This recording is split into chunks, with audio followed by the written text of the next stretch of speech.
Hello বন্ধুরা, আসসালামু আলাইকুম। আপনারা কেমন আছেন? আশা করি ভালো আছেন। তো দেখতে পাচ্ছেন আপনারা পালং শাক দেখতে পাচ্ছেন। তো আপনারা যদি দেশীয় পালং শাক সেবন করেন তাহলে আপনাদের প্রচুর পরিমাণে অনেক ভিটামিনের অভাব দূর হবে। তো বন্ধুরা, আর আপনারা পালং শাকগুলো কোথা থেকে পাবেন তা এই ভিডিওর মাধ্যমে জানতে পারবেন।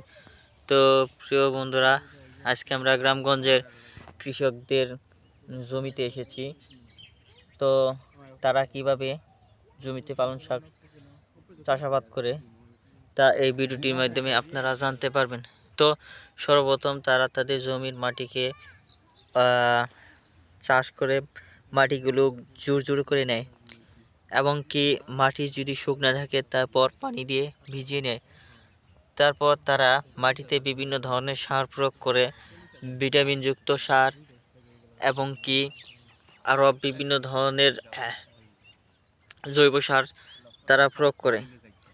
তো প্রিয় বন্ধুরা, আপনারা কি করবেন, আপনাদের জমিতে বিভিন্ন ধরনের সার প্রয়োগ করবেন, মাটিগুলো জোর করে নেওয়ার পর তারপর পালং শাকের বীজ এনে তারপর আপনারা পরের দিন বিকেলবেলা অর্থাৎ সন্ধ্যার দিক দিয়ে আপনারা রোপণ করবেন।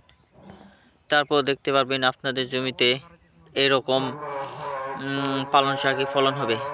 আর এরকম পালং শাকের ফলন হলে অবশ্যই সেই পালং শাক আপনারা কি করতে পারবেন, নিজেরা খেতে পারবেন, এবং কি তা বিক্রি করে আপনারা সংসার চালাতে পারবেন খুব সহজেই। পালং শাক খেলে বন্ধুরা প্রচুর পরিমাণে মেধা শক্তি বৃদ্ধি পায়। তো বন্ধুরা, বিশ্বাস না হলে আপনারা নিয়মিত পালং শাক খেয়ে দেখেন, তাহলেই বুঝতে পারবেন আপনাদের কি পরিমাণ স্মৃতিশক্তি ও মেধা বৃদ্ধি পায়। ধন্যবাদ আপনাদেরকে।